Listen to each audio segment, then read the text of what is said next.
B-Wing contrefaçon, la review, deuxième. Alors, pourquoi je vous dis ça, mes amis? Parce que j'avais posté effectivement la review de cette magnifique pièce hier et il y a eu apparemment un petit bug sur YouTube. Petite parenthèse, j'y suis vraiment pour rien parce que moi, le matériel original marche très bien chez moi. Donc, j'ai préféré refaire carrément la review. Alors, je le répète, je vais vous présenter une pièce qui n'est pas une officielle Lego, qui est le B-Wing. C'est tiré de l'UCS Lego, bien évidemment. Et la vidéo se scindra en deux parties. La première, je vais vous présenter la pièce de manière générale, hein, le montage, ce qu'elle fait pas, tout ça. Et il y aura une plus grande partie où j'expliquerai où je l'ai eu, les déboires, les avantages, les inconvénients d'une contrefaçon, parce qu'il y a pas mal de choses à dire. Écoutez mes amis, la présentation commence maintenant.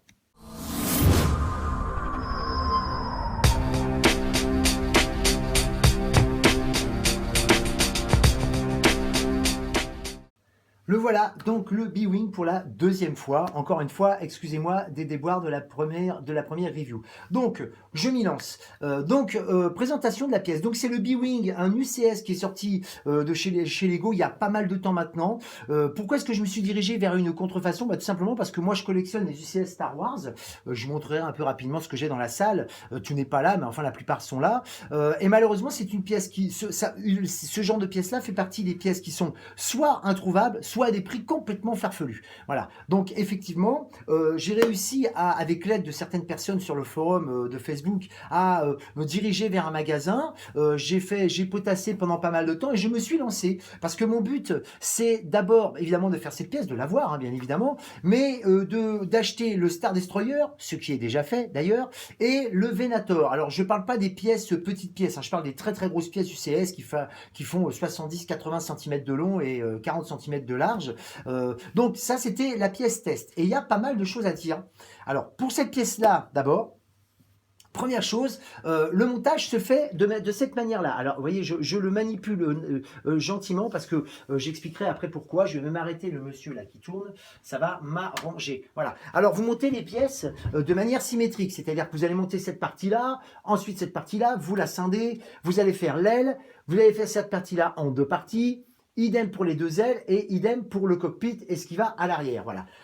Deux choses à dire. Un, le plus gros problème de cette pièce-là, c'est que c'est une pièce qui est très très très dure à manipuler. Quand je dis dur à manipuler, rien à voir avec le fait que c'est une contrefaçon, bien que ce ne soit pas absent, mais ça j'y reviendrai tout à l'heure. On est sur le même état d'esprit, je vais me déplacer, que le fameux hélicarrière que vous aviez là, vous savez, de chez Marvel. Alors j'ai essayé de ne pas me mettre dans la lumière, voilà, voilà, que vous voyez mieux ici, ou carrément le Tumbler, merci pour le reflet Laurent, vous voyez, qui sont des pièces absolument magnifiques. Alors ce n'est pas la seule, hein, c'est pas les seules d'ailleurs, hein. Ce sont des pièces effectivement très très magnifiques, très très belles, très magnifiques, mais très dures à faire et surtout très dures à manipuler, parce que qu'on le veuille ou non, on est bien obligé de les manipuler. Alors je vais vous le montrer, je vais essayer de ne pas faire de casse devant vous. Donc voilà la pièce une fois qu'elle est montée. Donc j'espère que vous voyez un petit peu quand même ce que je suis en train de montrer, j'espère que c'est pas trop flou. Voilà, j'essaye de faire un petit zoom. Voilà. Alors les pièces mobiles dessus, vous avez les deux ailes, voilà, les deux ailes, j'insiste bien, hein. Et puis vous avez une partie du cockpit là qui se met, alors attendez, je ne sais pas si vous voyez là, une partie du cockpit qui se met à tourner, là voilà. Bon, ça n'a pas vraiment un très grand sens pratique, tout simplement parce que c'est une pièce qui est destinée à être posée, j'insiste bien, alors pas n'importe comment, je vais essayer, vous voyez, de ne pas faire de catastrophe.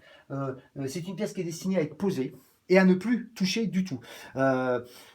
Pourquoi est-ce qu'il faut la poser? Parce que déjà, je le répète, que sur une épine ou pas, c'est une pièce qui est très très très dure, je le répète, donc à manipuler, mais surtout à même positionner. Je me demande d'ailleurs, il faudrait que je me renseigne, voir si effectivement, je vous parle en même temps, alors c'est pas évident, voilà, voir si effectivement...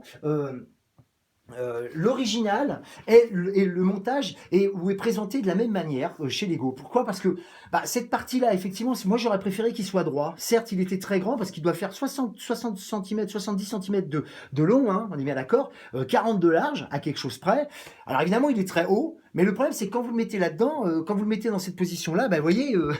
dans la vitrine là-bas, ça loge pas, c'est plus possible, hein, ou alors on met que lui. Donc voilà. Alors vous me direz, ça serait pareil dans l'autre sens. Oui, mais enfin, ça aurait été, je l'aurais mis dans une vitrine de manière verticale, il prend moins de place quand même au niveau largeur. Donc ça m'aurait arrangé. Je crois que Lego à la même position, ce qui n'est pas non plus aisé. Mais enfin bon, voilà, c'est quand même une très très très belle pièce, vraiment sympathique. Moi j'aime beaucoup l'originalité de cette pièce-là, et j'avoue que le test est pas, je suis pas mécontent de l'avoir prise, pour le test en tout cas.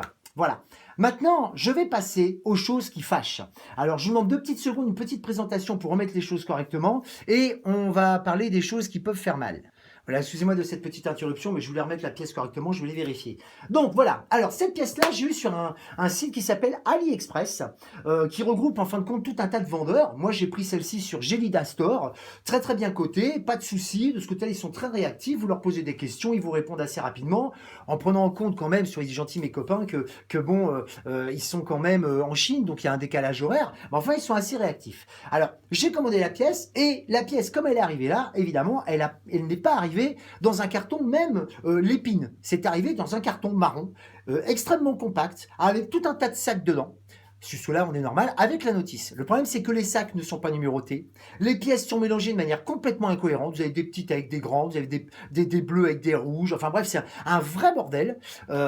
Et là, vous commencez quand même à claquer un peu du fessier parce que vous vous demandez comment vous allez faire. Alors évidemment, certains me diront, bah attends, on fait comme pour les Lego, on les met dans un coin, on commence à réorganiser tout ça, à préparer les pièces, comme c'est marqué sur les sites Lego. Sauf que dans le site Lego, ils vous disent de faire ça, mais sur des sachets avec des numéros. Autrement dit, je m'explique, si vous faites cette partie-là, par exemple, vous allez avoir un sachet attitré avec toutes les pièces que vous avez à monter.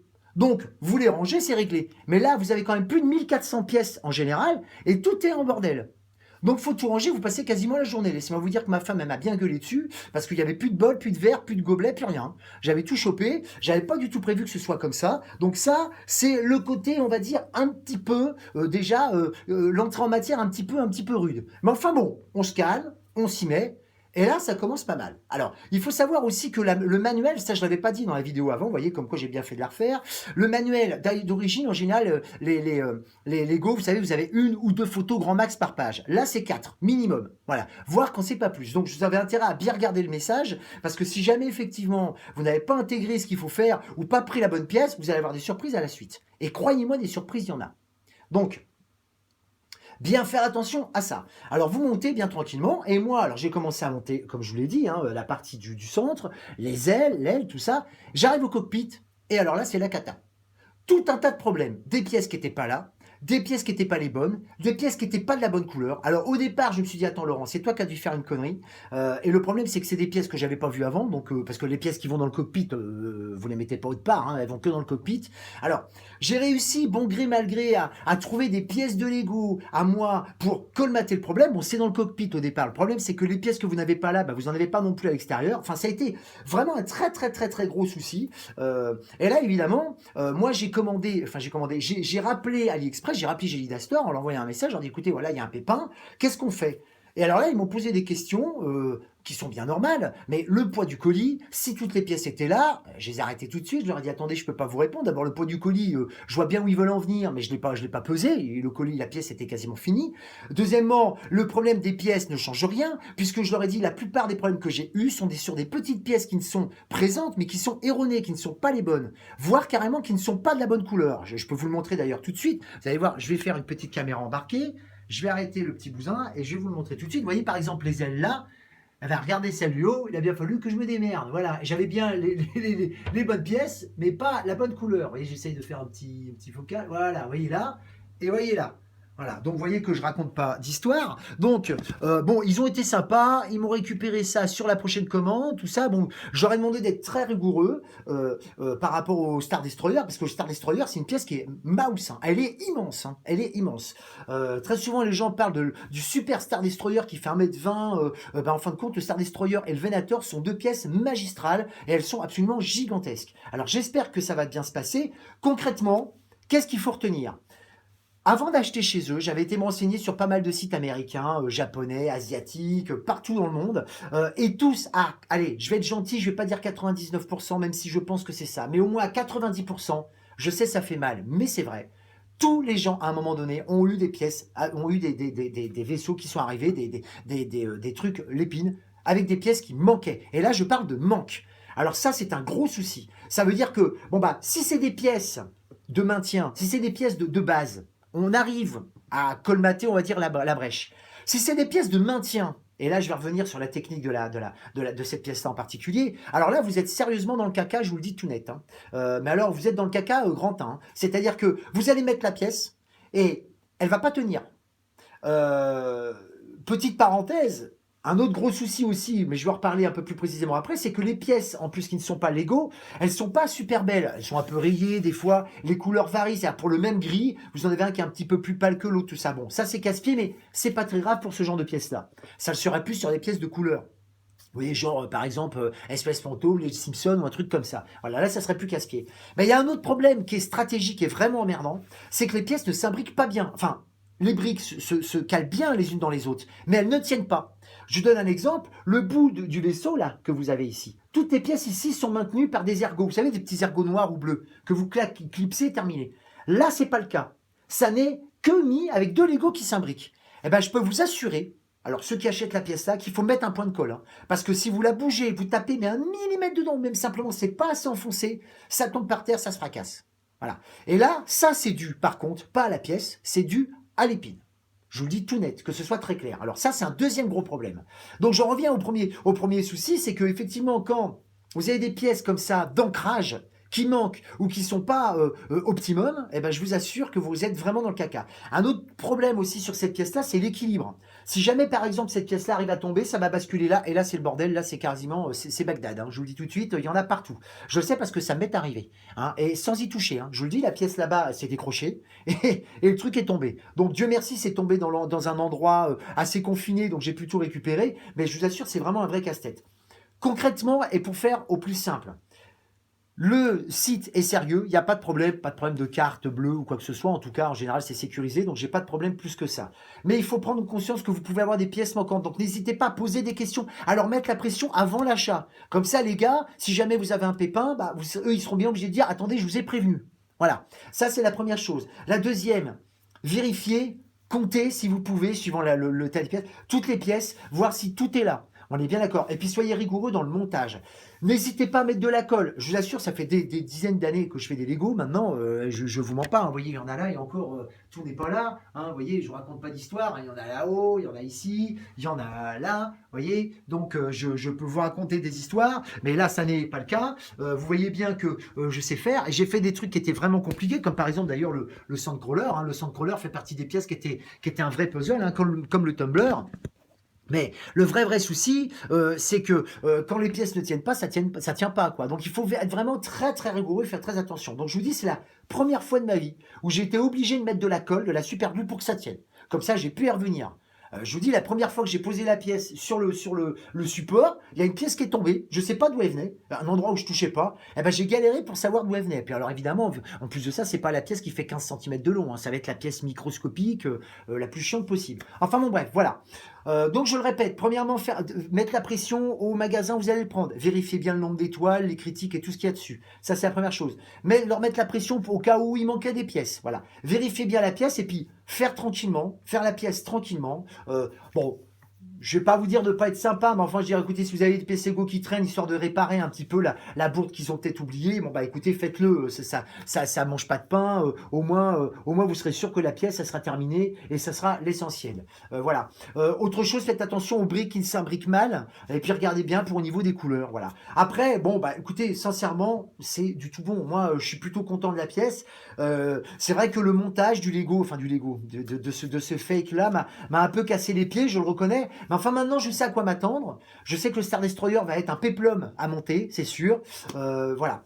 Voilà ce que je pouvais dire sur le B-Wing. Je vais pas vous en dire plus. Restez quand même connectés parce que, je le répète, c'est la deuxième fois que je fais la vidéo. Mais la vidéo du Snow Speeder qui est juste là, je vais vous faire une petite avant-première, qui est juste là, vous voyez mes amis, alors lui, c'est un vrai Lego, en UCS. Hein, c'est un vrai Lego et lui, alors lui, c'est un poème hein, à faire. C'est vraiment super facile à faire. Donc il va y avoir la review dans pas longtemps. Donc si vous êtes intéressé, n'hésitez pas. Abonnez-vous à la chaîne hein, tant qu'à faire parce que je sais qu'il y a pas beaucoup de vidéos, mais bon, comme je fais des vidéos à côté sur d'autres collections, c'est un petit peu compliqué. Alors une autre petite chose aussi, je sais là c'est un peu plus personnel, je sais qu'il y a beaucoup de gens qui vont peut-être prendre un peu mal ce que j'ai dit. Oh, quand je dis mal, ils vont pas me faire la guerre, mais parce qu'eux ils sont à fond l'épine, ils estiment que Lego c'est trop cher, tout ça. Bah, j'ai envie de dire, ma petite analyse personnelle, ma petite philosophie personnelle, c'est que autant quand on achète un fake comme ça, on sait pourquoi on l'achète, d'accord? Le prix est 3, 4 fois moins cher, hein, c'est l'avantage hein, de prendre ça. Une pièce comme ça vaudrait dans les 300, 400 € minimum si on l'avait au prix où elle était sortie. Là, je l'ai acheté 75 €. Alors c'est tout bénef, mais à côté de ça, on sait aussi pourquoi la Lego vaut 300, 400 €. On sait pourquoi certaines pièces, pourquoi le Snow Speeder vaut dans les 200 €. Bah parce que les pièces, c'est les bonnes couleurs, il en manque pas, la nomenclature pour le monter est très facile, et puis surtout ça s'imbrique bien, on n'a pas de surprise. Voilà. Je me doute bien que dans les millions de pièces qui sont sorties de chez Lego, il y a sûrement déjà eu des petits soucis, c'est sûrement déjà arrivé, mais c'est vraiment pas légion. Voilà. Là, par contre, sachez que ça peut être un problème. Il ne faut pas se le cacher, c'est la vérité. Donc voilà. Donc je ne veux pas casser le groove à qui que ce soit, pardon, mais c'est vrai qu'il faut être méfiant. Voilà. Et je le suis aussi pour le Star Destroyer. Et croyez-moi, sur le site et à d'autres endroits, je le dirai haut et fort. Voilà. Bah écoutez, voilà mes amis, j'espère que cette vidéo-là donc se terminera vraiment sans aucun souci. J'ai été peut-être un petit peu moins long que la dernière fois. J'espère ne rien avoir oublié. Si vous avez des choses à me dire, n'hésitez pas à me poser des questions. Hein. Abonnez-vous à la chaîne si vous le voulez. Moi, ça m'arrange. Et puis comme ça, je vois à peu près si c'est suivi ou pas. Et puis bah, de toute manière, je restais branché, je vous dis, parce que bientôt le Snow Speeder va être en review et donc ça risque d'en intéresser certains. Voilà. Bah, écoutez mes amis, je vous souhaite une bonne fin de journée et à plus tard pour la prochaine vidéo.